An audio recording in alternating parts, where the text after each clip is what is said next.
असली बात यही है कि जाको रही भावना जैसी, प्रभु मूरत देखी तीन तैसी।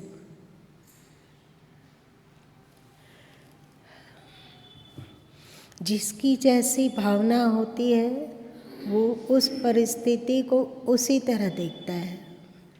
बहुत सारे लोग होंगे जिनको कि कुछ नहीं लगा होगा, सामान्य बात रही होगी, था, ऐसे लोग भी रहे होंगे। इसका एक बहुत बड़ा कारण है कि हम लोग पाठ और हवन तो हमेशा करते हैं, पर कभी उस पर संक्षिप्त टिप्पणी नहीं करने का अवसर रहता है, क्योंकि रहता है कि पूरा पाठ शेष किया जाए। जब आप लोग पाठ करना शुरू कर रहे थे तो त्वमेव शरणं गच्छ सर्वभावेन भारत, इसमें जो गुरु माँ ने ले लिया, मतलब स्वयं बोलना पसंद किया, इसके पीछे गुरु माँ को मतलब खटका कि यदि इसके पीछे जो भावना होनी चाहिए नहीं रहेगी तो बहुत लाभ अगले को नहीं हो सकेगा। अगले मतलब जो धरती छोड़ के चले गए, जब तक एक आवाहन जैसा अथवा उस जीव की ओर प्रेषित नहीं किया जाए। जैसे खेला तो कैरम बोर्ड का लगभग सभी कोई खेले होंगे, उसमें एक स्ट्रैगर होता है, तो रखा हुआ है वही स्ट्रैगर है, पर उसमें जब बाहरी फोर्स लगता है हम लोग की उंगलियों का, वो चोट खाता है, तो सही दिशा में यदि उसे चोट दिया जाए तो वो सही दिशा में वो गोटी को धकेल देता है, धकेलता है ना। और यदि उंगलियां सधी हुई नहीं हो तो क्या होगा? नहीं जाएगा, सही जगह में नहीं जाएगा, थोड़ा सा आगे बढ़ के रुक सकता है।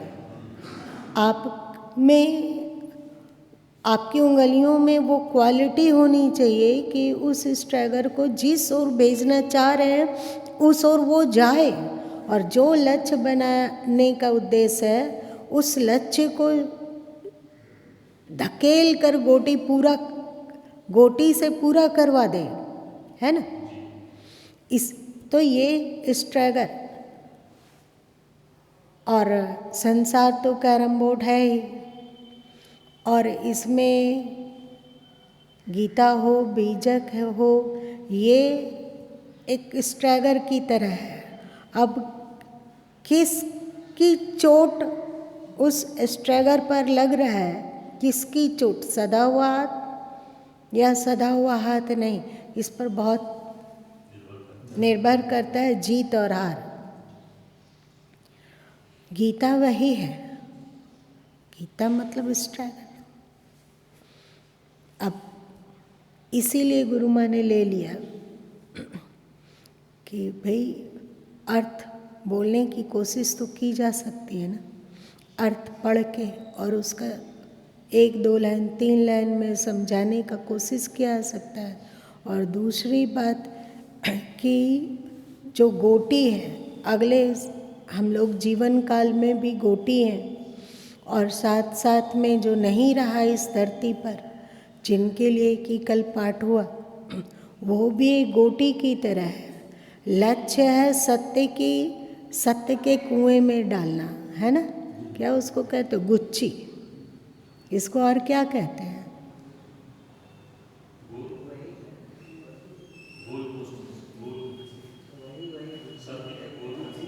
हाँ, जो भी हो, तो उस ओर उसे धकेलना है, आगे बढ़ाना है, तो गोटी वही होगा, कैरम बोर्ड वही होगा, स्ट्रैगर वही होगा, पर यदि उंगलियों में अंतर है, खेलने वाला है उसमें अंतर है, उसमें अंतर है। एक तो ऐसा खेलता है कि वही गोटी को उसी स्ट्रैगर से मार के एकदम मंजिल में पहुंचाता है, और एक है जो मारता तो है पर वहीं पे गोटी बिखर के रह गया, और कभी स्ट्रैगर बढ़ा नहीं, मारने जाने का है गोटी को कहीं तो गोटी पहुंच गया कहीं, है ना। यही होता है। इसीलिए गुरु माँ ने लिया कि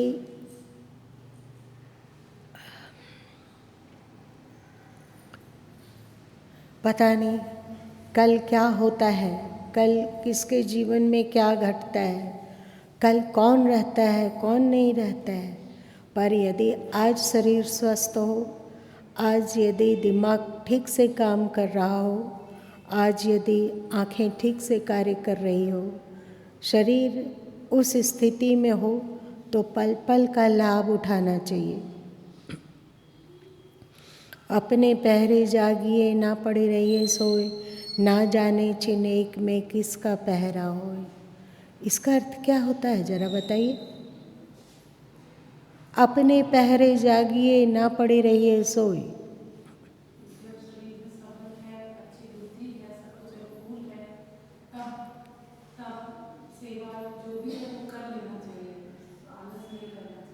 अगला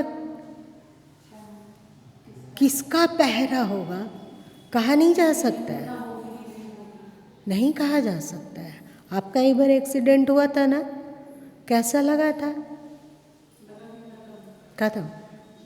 जीवन है, कहीं लिखा हुआ है कि 80 साल में ही हम लोग मरेंगे। मान लो कि 80 साल तक जी भी गए, तो यही वातावरण, यही माहौल, यही दिमाग की बुद्धि, ऐसे ही शरीर, इसी तरह का सब कुछ होगा ही, ये गारंटी है क्या?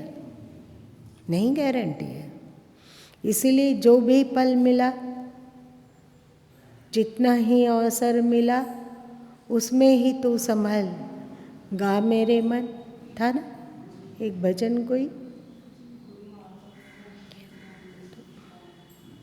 इसीलिए पल पल आज सब कुछ अनुकूल है, इसका इस अनुकूलता का भरपूर लाभ उठाना चाहिए।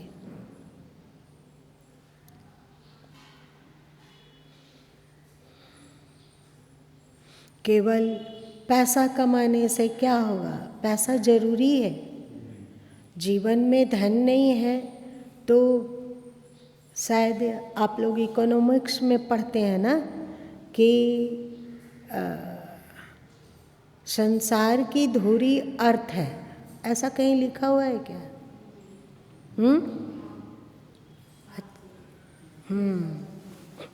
गुरु माई जब पढ़ रहे थे तो उस समय ये लगता था कि पैसा धुरी, मतलब जब अपने क्लास में पढ़ते थे उस समय की बात कर रहे हैं। उस समय मैट्रिक तक तो इकोनॉमिक्स लगभग अनिवार्य था, सबको ही पढ़ता था। मैट्रिक के बाद चुनाव होता था। तो पैसे शरीर निर्वाह के लिए आवश्यक है, पर यही सब कुछ नहीं है। पैसा से सब कुछ नहीं खरीदा जा सकता है, सब कुछ नहीं मिल सकता है। पैसा से उन सुविधाओं को कमाया जा सकता है जिसके द्वारा शरीर को सुख मिले, आराम मिले, है ना। और इसे क्या कमाया जा सकता है? शरीर सुख से रहे, आराम से रहे, उसको अर्जा जा सकता है पैसों से। लेकिन मन में शांति हो, सही सोच हो, और इस लोक में भी हमें शांति दे, और आने वाले समय में जब हम लोग इस संसार से चले जाएं तो उस समय भी हमारे साथ एक श्रेष्ठ संस्कार की पूंजी हो। अभी गुरु माँ रास्ते में आते हुए सोच रहे थे, रास्ते में मतलब उधर से आने के दरमियान एकाक कितना देर लगा होगा वहाँ से आने में? 1 मिनट भी नहीं लगा। तो हो रहा था कि तमस मतलब पकड़ने वाला, ग्रेविटी, तमस जो पकड़ता है। आप अनुभव कीजिए कि किसी भी कार्य में शुरू में प्रवृत्त हुआ जाता है तो हो सकता है कि वो मन के अनुकूल ना हो, प्रतिकूल हो, लेकिन अगर आप एक बार उसमें प्रवृत्त हुए तो फिर उसमें प्रवृत्ति एकदम सरल। अब धीरे धीरे फिर उस प्रवृत्ति को हम लोगों के भीतर का तमोगुण पकड़ने लग जाता है। जैसे एक छोटा सा उदाहरण ले लीजिए, हम लोग सभी प्रातः काल में ब्रश करते हैं, करते हो, सभी करते हो। तो आप एक दिन बेगरिया ब्रश कर लीजिए कि आज समय नहीं है तो बेगरिया ब्रश कीजिए। दूसरा दिन फिर से बेगरिया करने का मन करेगा या एकदम परफेक्ट करने लगोगे?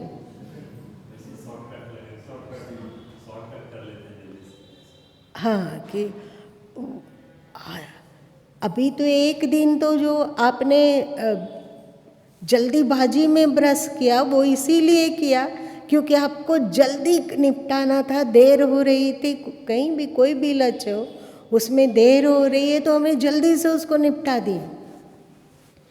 अब वो दूसरा दिन जो फिर से उसकी ओर उकसाएगा मन, संस्कार जो अंदर के हम लोगों के भीतर जो तमस है वो फिर से प्रेरित करेगा कि जल्दी निपटो, और फिर ये आदत बन गई। होता है। आप एक दिन जल्दीबाजी में स्नान कर लीजिए। जिस तरह से आपको अपने शरीर को स्वच्छ रखने के लिए रगड़ना चाहिए था, आज एक दिन आप छोड़िए, फिर क्या होगा? मन करेगा ना। अब आप बताइए कि आप 10 दिन स्नान कर रहे हैं, के दिन बेगरिया करेंगे और के दिन सही से करेंगे? बता दीजिए तो कितने दिन निपट ले? फिर हम लोगों की प्रवृत्ति निपटने की हो जाएगी। ये क्या है? तमोगुण है। और हाँ, इसी तरह शुरू में झूठ बोलने में हिचक होती है। अब उसको धीरे से आदत हो जाती है, अपने बुलाने लग जाता है। ये कैसा तमस है? ग्लानि महसूस होते हुए भी फिर झूठ बुलाएगा, क्योंकि ग्लानि महसूस करने वाला कोई और है। ग्लानि महसूस हो रहा है आपको सत्वगुण के कारण, और तमगुण अपना काम करना छोड़ेगा नहीं। उसका काम है आप जैसे यथास्थिति बनाए रखना। तो तमस आपने जैसा किया बस उसका ये आगे चलेगा। आप देखिए, आप लोग सत्संग में समय पर आते हो कि नहीं? आते हो। आप देख लीजिए, एक दिन किसी कारणवश देर हो गई आने में, तो दूसरा दिन क्या होगा? स्वाभाविक है, फिर वो जो त्वरितता थी उसमें स्वाभाविक ही कमी आएगी। अब तमस को अच्छा लगा कि ये काम मेरे अनुकूल ठीक है।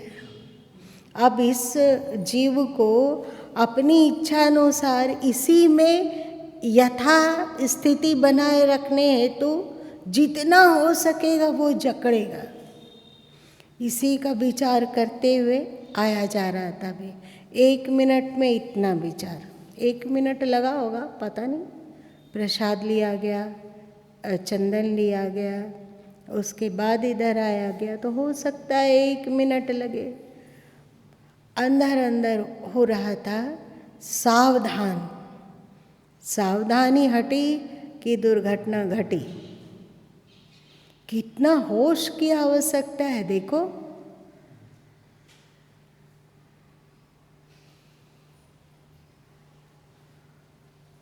आपको नहीं लगता?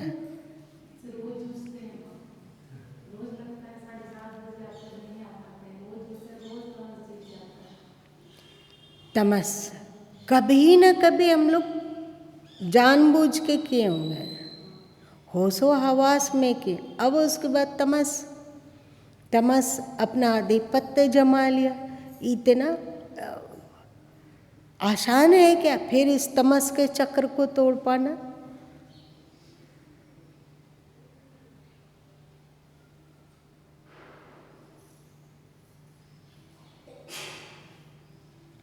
जो प्रातः टहलते हैं, आप एक दिन टहलना छोड़िए, दूसरा दिन क्या होगा? हर जगह तमस का खेला चल रहा है, हर जगह तमस का खेला। कोई भी चीज एक बार आप अपनी इच्छा से करते हैं, उसके बाद आने अगला जो वही उसको दोहराते हैं आप अपनी इच्छा से नहीं। आपको दोहराने हेतु कोई विवश करता है और वो है तमस।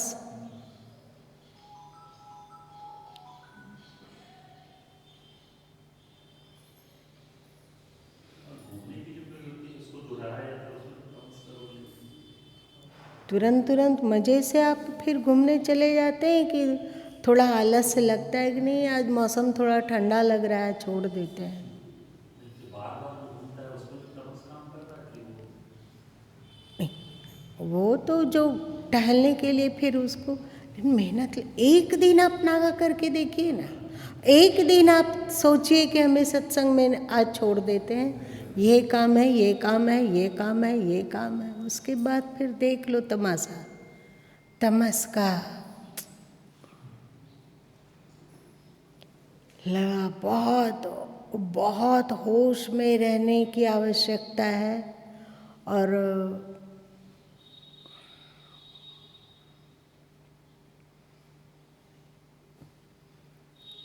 अकथ कहानी है, अंत में जो निष्कर्ष निकलता है वो यही कि बहुत अधिक सघन होश की आवश्यकता है।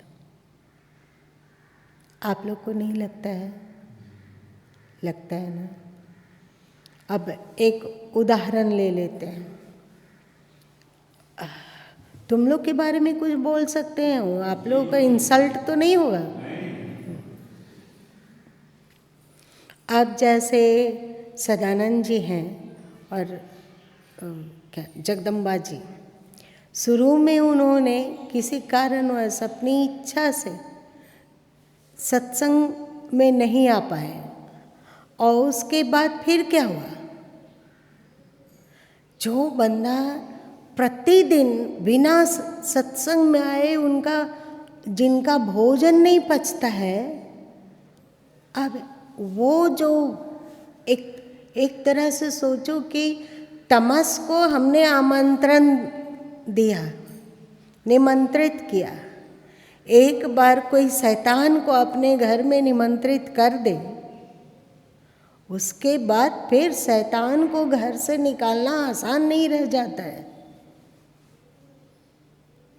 आप लोग को नहीं लगता है? उदाहरण से समझ रहे हो ना? अब गीता वगैरह में या धार्मिक आध्यात्मिक शास्त्रों में बतलाया जाता है कि गुणों की सम्यावस्था, निस्त्रय गुण्यो भव अर्जुना, है ना? तुम तीनों गुणों से ऊपर उठो। तीनों गुणों से ऊपर कैसे उठा जाएगा? आसान नहीं। हम लोग अपने जीवन में तमस को आमंत्रित करते हैं, फिर पर इस तमस को निकालना फिर सरल नहीं रहता है।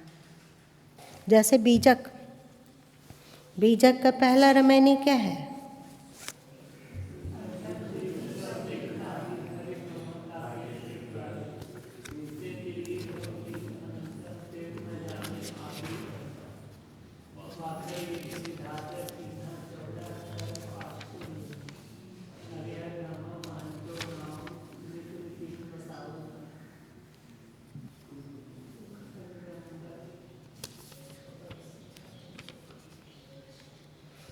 कौन बताएगा?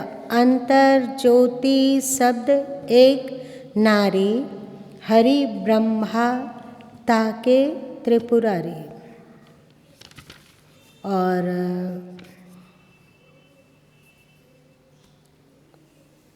दूसरे रमैनी में है जीव रूप एक अंतर्भाषा, अंतर ज्योति किन प्रकाशा, इच्छा रूप नारी अवतरी, तासु नाम गायत्री धरी, तेहि नारी के पुत्र तिन भाव, ब्रह्मा विष्णु महेश्वर नाउ।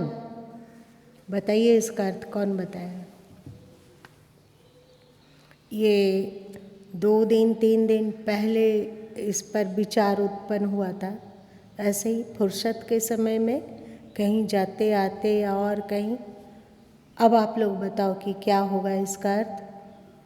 आप लोग तो बीजक टीका कई बार पढ़े हो।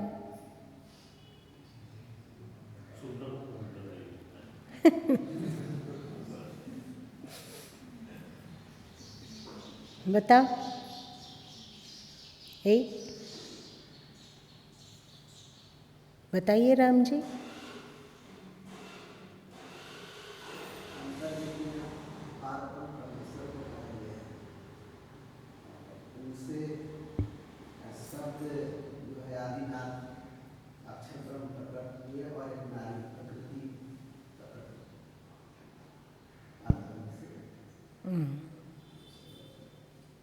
उस नारी का नाम गायत्री था, है ना? परमात्मा के द्वारा एक नारी प्रकट हुई, इच्छा रूप एक नारी अवतरी। इच्छा करने से, ईश्वर के द्वारा इच्छा करने से एक नारी का उत्पत्ति हुई। नारी का नाम गायत्री था और उस गायत्री के 3 पुत्र हुए, ब्रह्मा विष्णु और शंकर। तो गायत्री नाम वाली नारी कौन है? जो कि ब्रह्मा विष्णु शंकर की माता है। इसमें यही कहा जा रहा है ना। ये वो नारी है प्रकृति। हम लोग उसे प्रकृति कह रहे हैं। सदगुरु कबीर साहब उसे गायत्री कहकर प्रस्तुत किया। आप लोग गायत्री मंत्र जानते हो ना? ओम भूर्भुवः स्वः। इस गायत्री मंत्र को, ये गायत्री मंत्र हमारे वेदों में है। वेद के अनुसार उसका अर्थ होता है कि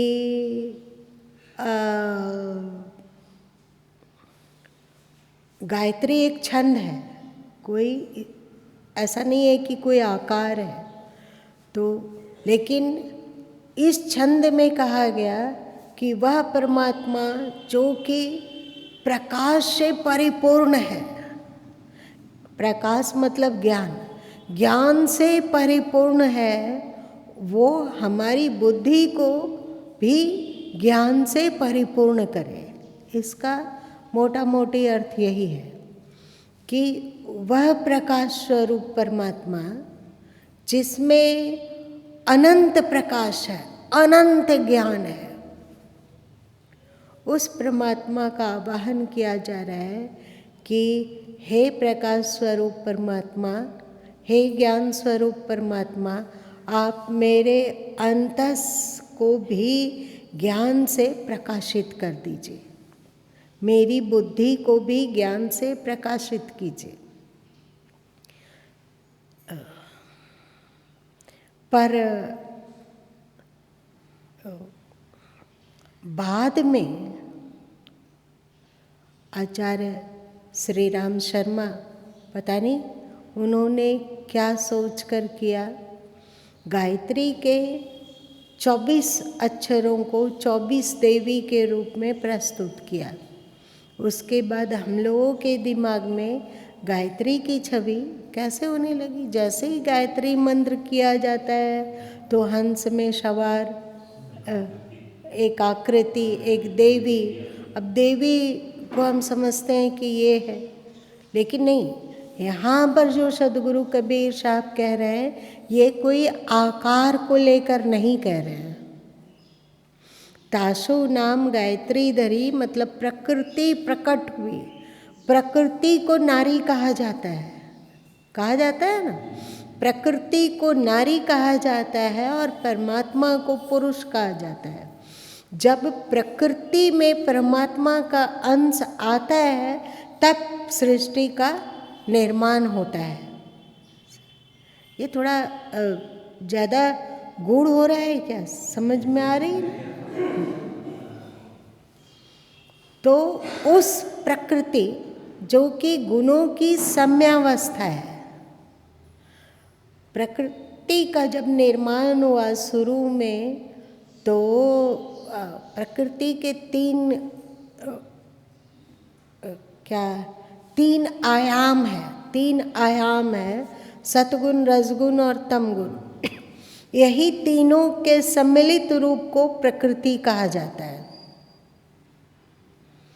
तो उस प्रकृति के द्वारा पुरुष का साथ पाकर मतलब परमात्मा की उपस्थिति में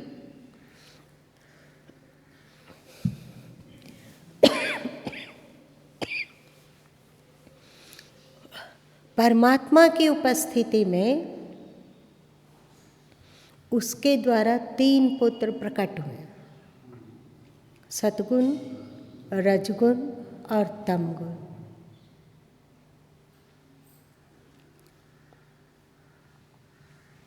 सतगुण, रजगुण और तमगुण, जब ये तीनों गुण एक प्रकृति में समाहित हो जाती है, मतलब तीनों गुण का सम्यावस्था होता है, तो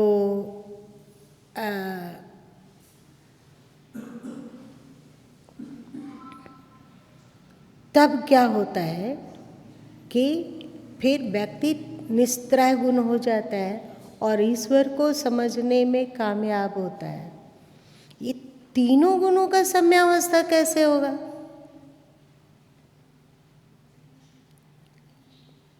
ये तीनों गुणों को आकार के रूप में नहीं बांधा गया क्या? इसमें तीनों गुणों को प्रतिनिधित्व करने वाला ब्रह्मा विष्णु महेश को आकार के रूप में नहीं बताया गया। इसमें नहीं बताया गया। इसमें तो कहा गया है ना कि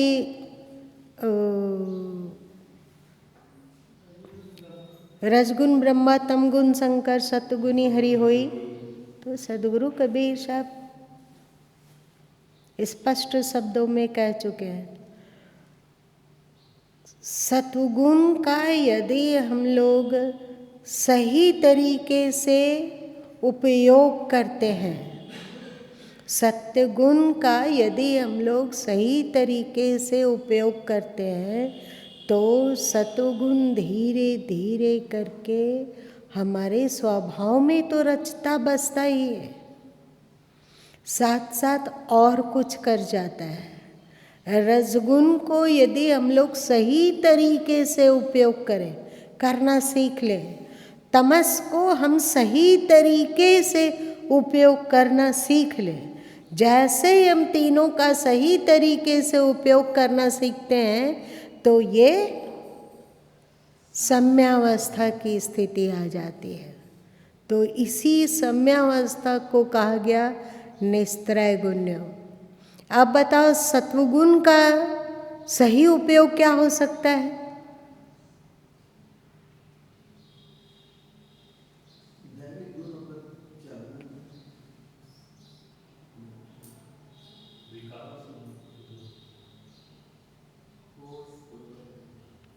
सत्वगुण को सही तरीके से उपयोग करने का तात्पर्य है कि हम अपने जीवन में सत्व को जिस लिए बनाया गया है उस तरह से अपनाएं।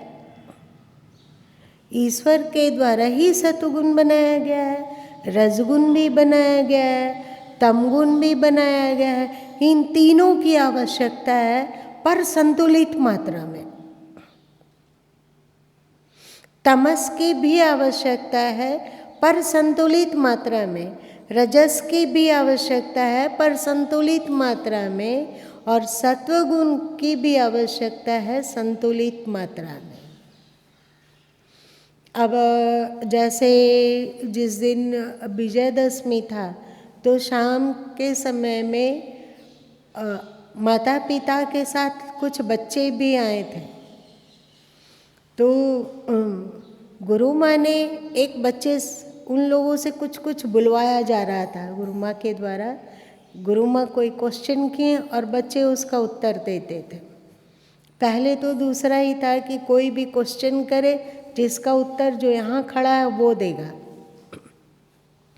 इसी में बच्चे लोग भी आए तो बच्चों से एक क्वेश्चन किया कि बताओ कि सबके साथ कैसा व्यवहार करना चाहिए।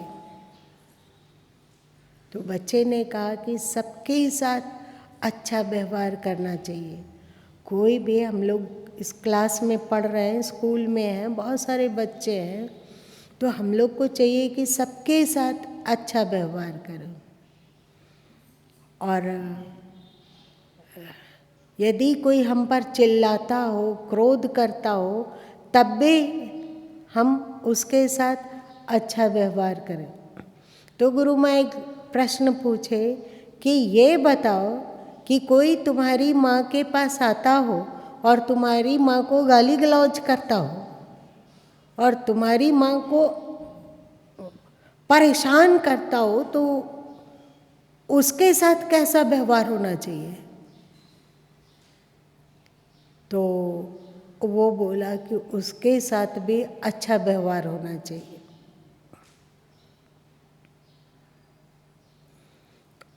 तो ये हो गया अति मात्रा में सद्गुण, सत्वगुण। अति मात्रा में गुरु माँ ने कहा कि अब एक फौजी यदि बॉर्डर पे शत्रु देश के सैनिकों से लड़ रहा है, वो यदि बदमाशी करता हो और हमारे देश में घुसकर हमारे देश को ही गाली देना चाहता हो, तो हमारे देश की क्षति पहुंचाना चाहता हो, उसके साथ कैसा व्यवहार करे फौजी। तो बोला उसके साथ भी अच्छा व्यवहार होना चाहिए। तो गुरु माँ बोले कि ये तो एकदम गलत है। आँख के सामने कोई हमारी माँ को गाली दे रहा है अथवा हमारी माँ पर चोट मार रहा है और हम वहाँ पर उससे अच्छा व्यवहार करें, तो बोला अच्छा व्यवहार करते हुए उसको समझाना चाहिए। गुरु माँ बोले यदि नहीं मानता हो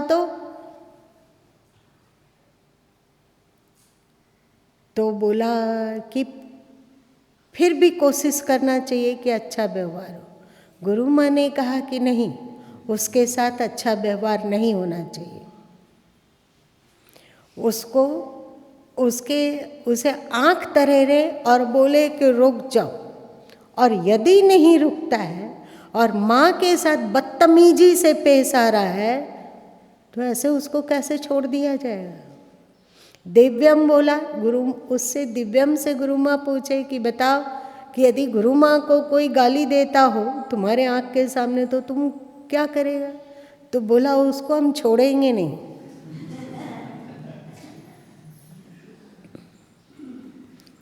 और एक बच्चा कहा कि नहीं, अच्छा व्यवहार ही सबसे किया जाना चाहिए। गुरु माँ बोले नहीं, तुम्हारी माँ के साथ कोई बेअदबी कर रहा हो और दुष्टता कर रहा हो, तो वहाँ पे तुमको नहीं छोड़ना चाहिए। उसको धक्का देकर घर से बाहर निकालो, और यदि वो नहीं निकलता हो तो तुम्हारे पास भगवान का दिया हुआ एक शक्तिशाली हथियार है, और वो है तुम्हारी दांत। दांत से क्या होगा, ऐसे पकड़ो कि उसको जब तक घर से बाहर ना निकल जाए तब तक उसका हाथ छूटने ना पाए। उसके बाद आउट करो और अपना घर का दरवाजा बंद करो। आप लोग को क्या लगा, गुरु माँ ने गलत सीख दे दी क्या। यदि हम सत्वगुण का अति संतुलित मात्रा से लांघकर अति मात्रा में उसको अपनाते हैं, तो ये भी एक तरह का बेवकूफ़ी है, पागलपन है। तो सत्वगुण का हमारे जीवन में उद्भव हो, पर वो हमारे जीवन में संतुलित रहे, इसका प्रयत्न, इसका पुरुषार्थ, इसका अकल सत्संग के द्वारा हम लोग को मिलता है, शास्त्रों के द्वारा मिलता है ना। और दूसरा है रजोगुण। अब रजोगुण हम लोग के जीवन में संतुलित हो, इसके लिए क्या करेंगे? रजोगुण में का गुण क्या है? अपना गुण क्या है? क्रिया, चंचलता नहीं, क्रिया। क्रिया, कोई भी जो कार्य कर हो रहा है वो रजोगुण के द्वारा हो रहा है। जैसे चलना, उठना, बैठना, दौड़ना, भागना, अथवा कोई कार्य करना, जहाँ पढ़ रहे हो, लिख रहे हो, जहाँ इस तरह की सक्रियता है कुछ, वो रजोगुण है। पर रजोगुण संतुलित मात्रा में यदि हम कर पाए, ऐसा होता है कि रजोगुण का जो आधार लेता है, जो रजोगुणी होता है, वो इतना अधिक सक्रिय रहता है, इतना अधिक किसी न किसी काम में अपने आप को बिजी रखता है कि उसको सतोगुण के लिए 1 मिनट का भी समय नहीं मिलता है।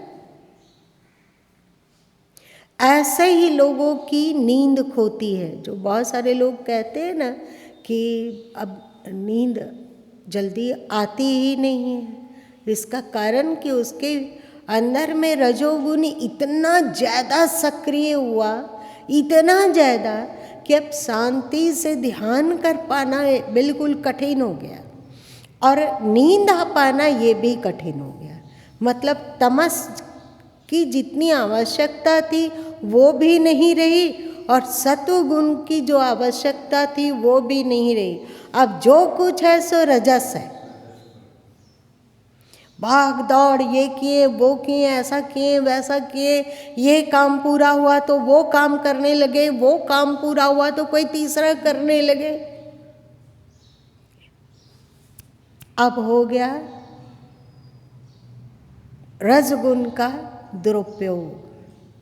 तो यदि हम लोग रजोगुण को संतुलित कर पाए, बहुत सारे लोग हैं जो कि ध्यान में बैठना उनको बहुत अच्छा लगता है, तो क्या करते हैं कि क्योंकि अब उसको अच्छा लग रहा है, ध्यान अच्छा लग रहा है, तो हमेशा ध्यान में ही बैठे रहना पसंद करते हैं, ज़्यादातर ध्यान में ही बैठे रहते हैं। जो कर्तव्य है अब धीरे धीरे करके स्थगित होने लगा, धीरे से हटने लगा, तो रजस वहाँ पर न्यून हो रहा है, सत्व ज़्यादा होता। बात पीत कफ तुम लोग के शरीर में है ना, उन लोग साम्य अवस्था में हो तब हम लोग स्वस्थ रहते हैं, और जैसे ही कभी बात बढ़ जाता है तो ये दर्द हुआ, वो दर्द हुआ, यहाँ दर्द हुआ, एसिडिटी, गैस्ट्रिक, सब कुछ ये बात बढ़ने से हो रहा है। नहीं, ये बात बढ़ने से दर्द, पेट में गैस बन रहा है तो क्या हो रहा है, और पित्त बढ़ने से एसिडिटी, और कफ बढ़ने से फिर निमोनिया हो गया, टीबी हो गया, तो और अलग अलग तरीके का रोग होने लगा, खांसी हो रही है।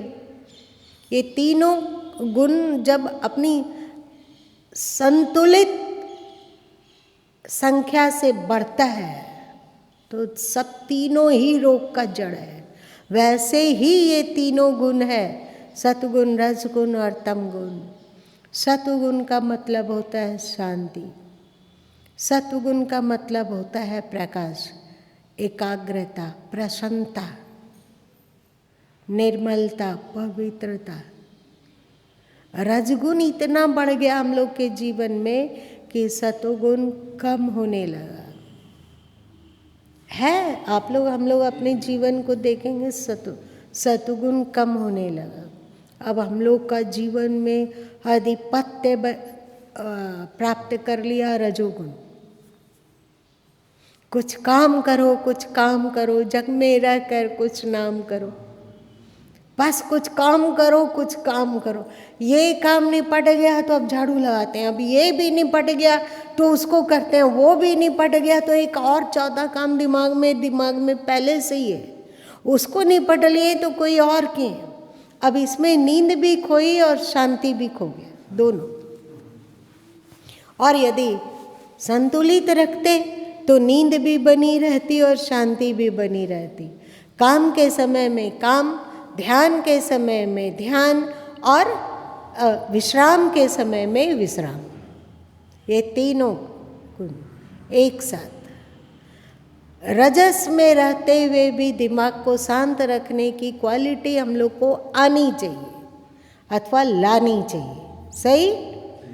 और सतगुण में अवस्थित होते हुए भी हम लोगों को सक्रियता कभी नहीं छोड़नी चाहिए, सही। शांत हो, मन प्रसन्न हो। इसका मतलब ये नहीं है कि अब हम रात दिन बैठे रहे अथवा हम इस तरह से मुर्दा बन जाए कि समता आना ठीक है, समता आ जाना बहुत अच्छी बात है, पर सतगुण का ये मतलब नहीं है कि हम निष्क्रिय हो जाएं, आलसी हो जाएं।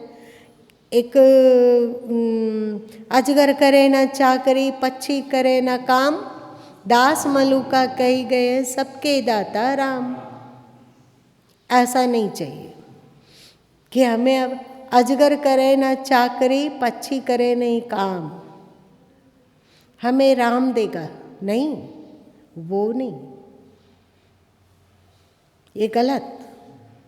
जहाँ अति सक्रियता गलत है, अति रजोगुण गलत है, वैसे ही अति सतगुण भी गलत है और अति तमगुण भी गलत है।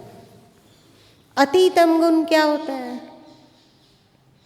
जहाँ बैठे हैं नींद आ जाना, ज़्यादा सोना, ये तमगुण है। क्रोध तमगुण है, आलस्य तमगुण है। जरूरी है तमस। नींद खो जाने पर आदमी पागल हो जाता है, होता है कि नहीं? उसकी आवश्यकता है, ईश्वर ने बेमतलब इसे नहीं बनाया। ओह, समय ज़्यादा हो रहा है। जब तीनों को हम संतुलित मात्रा में जीवन में अपना पाते हैं तो हम त्रैगुण भवार्जुना, जो श्री कृष्ण ने गीता में कहा, उस स्थिति को उपलब्ध होते हैं। सब संतुलित मात्रा में हमारे जीवन में शांति भी हो, प्रसन्नता भी हो, एकाग्रता भी हो, अंदर में स्वार्थ से ऊपर उठकर सबके प्रति प्रेम भी हो, ये सतगुण है। और साथ साथ में सक्रियता भी हो। सदगुरु कबीर साहब ने कहा ना कि जब लगकर डोले पग उचाले तब लगी आस न कीजिए। जब तक हाथ पैर हिल डुल पा रहा है तब तक परामुख पेछी मत बनो। कोशिश करो कि जितना हो सके अपना काम स्वयं करो और दूसरे के भी काम में मदद कर दो। और नींद तुल्य तुल्य हो, मतलब आराम तुल्य तुल्य हो। श्री कृष्ण गीता के 6ठे अध्याय में कहते हैं ना, युक्त आहार विहारस्य युक्त स्वप्न बोधस्य, कहा ना, युक्त आहार हो, युक्त विहार हो, युक्त निद्रा हो, तब योग फलित होता है। अध्यात्म आपको क्या सिखलाता है? सत्संग आपको क्या देता है? आपको अक्ल देता है कि आप इन तीनों गुणों को साम्य रख पाए, इन तीनों गुणों को अपने जीवन में संतुलितता पूर्वक अपनाएं।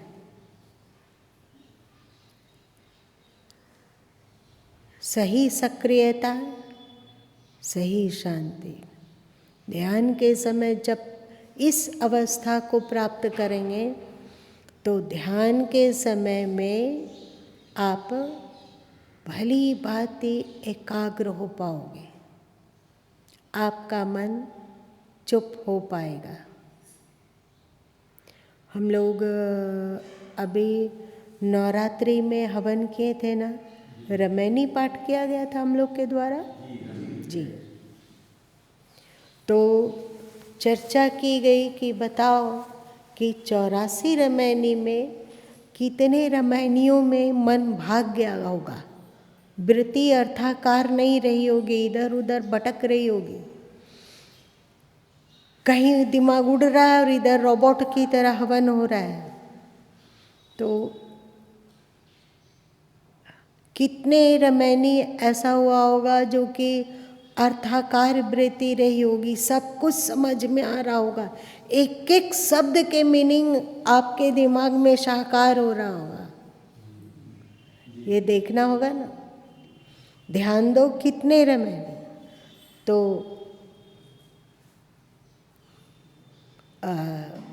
ज़्यादातर लोग अलग अलग तरीके से इसका उत्तर दें।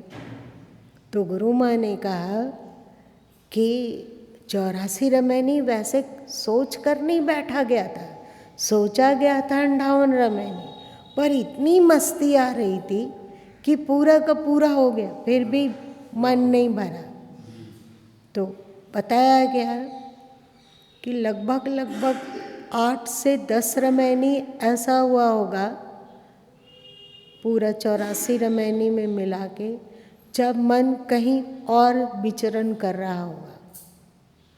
और वैसे लगभग 74, 75, 78 रमैनी ऐसा हुआ कि उसमें मन बिल्कुल तल्लीन और वहीं का वहीं ठहरा हुआ है, वहीं का वहीं ठहरा हुआ है, अर्थाकार होता जा रहा है। इस ये कहा जा रहा है, इसका अर्थ ये उपदेश किया जा रहा है, सब ऐसा कैसे हो पाता है?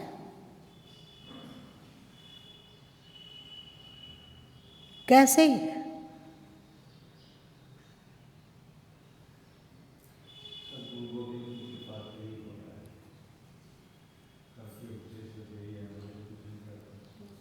ये हो पाता है तीनों गुण को साम्य करने की कोशिश करने वाले। जो इसमें सफल हो जाता है तो अभी मन को पता है, फिर वो मन आज्ञाकारी बंदा बन गया, एक आज्ञाकारी शिष्य है वो। तो भाई उसको अभी आदेश मिला हुआ है कि इसका पाठ करे और इसको समझे, तो बस वो उसमें लगा हुआ है, आज्ञाकारी बालक है वो, बिल्कुल उसी तरह का कर रहा है। हाँ, लेकिन जब कोई भौतिक कार्य किया जा रहा हो, कुछ भी हो, तो वहाँ ऐसा होना चाहिए कि भौतिक कार्य को करते हुए भी दिमाग सतुगुण में अवस्थित रहे। भौतिक कार्य हो रहा हो, भौतिक सक्रियता हो, रजगुण अपना काम कर रहा हो, लेकिन साथ साथ में संतुलित मात्रा में सतुगुण भी उपस्थित हो। और एक बात बताते हैं, तमस, अधिक सोने की आदत। आप देख लो, अभी 5 बजे उठकर ये फौजी जी इस उम्र में भी